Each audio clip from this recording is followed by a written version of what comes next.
Donc, je voulais parler en fait à tous ceux qui pensent que Jésus c'est le Dieu des Blancs, que la Bible c'est le livre des Blancs. Et surtout qu'ils pensent que l'islam c'est pour les Noirs, c'est pas vrai. Okay?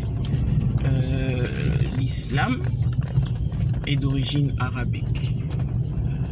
Et quand les Arabes se sont lancés dans le commerce d'êtres humains noirs, ils ont été plus sauvages et plus ignobles que les Blancs. Parce que les Blancs, au moins, ont laissé des métis. Les Arabes ont castré. Ils ont castré tout le monde.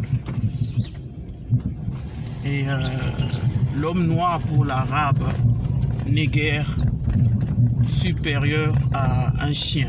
Ok? Et ça, c'est même écrit dans le Coran que l'homme noir est plus proche de l'animal que de l'homme. Et que le seul moyen pour qu'il soit considéré un être humain, c'est qu'il soit converti à l'islam, parce que l'islam interdit qu'on maltraite ses adeptes. Et comme nos ancêtres, ils sont pas cons, ils ont vu que la seule solution pour eux de s'en sortir, c'était de se convertir à l'islam. Donc, c'était pas des conversions de cœur, mais c'était des conversions pour pouvoir survivre. Okay? Et les règles étaient très claires. Si vous allez en Arabie, dans le Maghreb, c'est un peu différent. On a un peu de métissage avec les Noirs subsahariens au niveau du Maghreb, Algérie, Maroc, Tunisie, il y a plusieurs pays comme ça. Mais allez en Arabie, vous n'allez jamais voir un Noir de type subsaharien marié à un Arabe. Et ça, c'est un fait. Donc aujourd'hui, vous prenez l'islam pour dire que c'est votre religion. Revenez à l'historique, quoi. Je sais pas. Franchement, apprenez votre histoire. Donc ça, c'est déjà la première chose par rapport à l'islam. Si le noir s'est converti à l'islam, à la base, c'était pour pouvoir survivre. Et rappelez-vous que l'islam n'a pas de considération pour l'homme noir.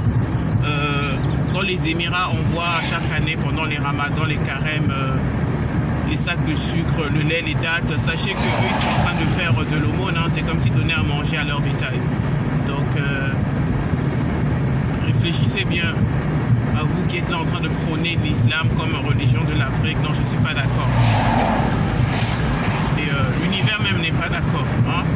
L'islam est une religion assez récente par rapport à l'histoire de l'humanité. Maintenant, avant de parler de la Bible, j'aimerais parler de l'animisme. L'animisme, c'est un nom que le blanc a donné. Hein. C'est pas l'Africain qui a donné ce nom, c'est le blanc qui a donné ce nom. Et c'est parce qu'il n'a pas su interpréter ce qu'il a vu. Certains peuples étaient animistes et effectivement avaient des alliances avec des esprits impurs. Mais d'autres vraiment avaient voué allégeance à un Dieu unique, un Dieu suprême. Donc dans les traditions africaines, il y a du positif et il y a du négatif. Parce qu'on a donné la place à beaucoup d'esprits démoniaques, beaucoup de totems et consorts. Et c'est ça qui doit être épuré en fait de la religiosité africaine, si je puis dire. Donc le culte des ancêtres, l'adoration des serpents, de certains fétiches, de certains lieux. Je pense que je ferai une autre vidéo par rapport à cela, parce que il ne faut pas que nous soyons dans l'erreur et que nous allions vers quelque chose que Dieu n'avait pas prévu pour nous. Ok? Maintenant, par rapport à Jésus-Christ et la Bible. La Bible n'est pas le livre des Blancs, c'est pas un instrument caucasien. C'est vrai que le blanc s'en est servi pour pouvoir assujettir et dominer, mais ça n'enlève rien à la valeur véridique et authentique de la Bible. Donc, si vous prêtez attention à la Bible. La Bible est un livre dont l'histoire commence en Afrique. C'est un livre dans lequel l'Afrique a une grande place et c'est une invitation à tous les êtres humains de se réconcilier avec Dieu le Père, Dieu le Créateur de l'univers, le Créateur des cieux et de la terre, qui a tant aimé le monde qu'il a sacrifié son Fils unique pour que tous puissent avoir la vie éternelle. Et la vie éternelle, c'est pas de la blague. La vie éternelle est réelle. Elle est réelle, bien-aimée. Et je voudrais que tu puisses toi aussi goûter à cette vie éternelle-là.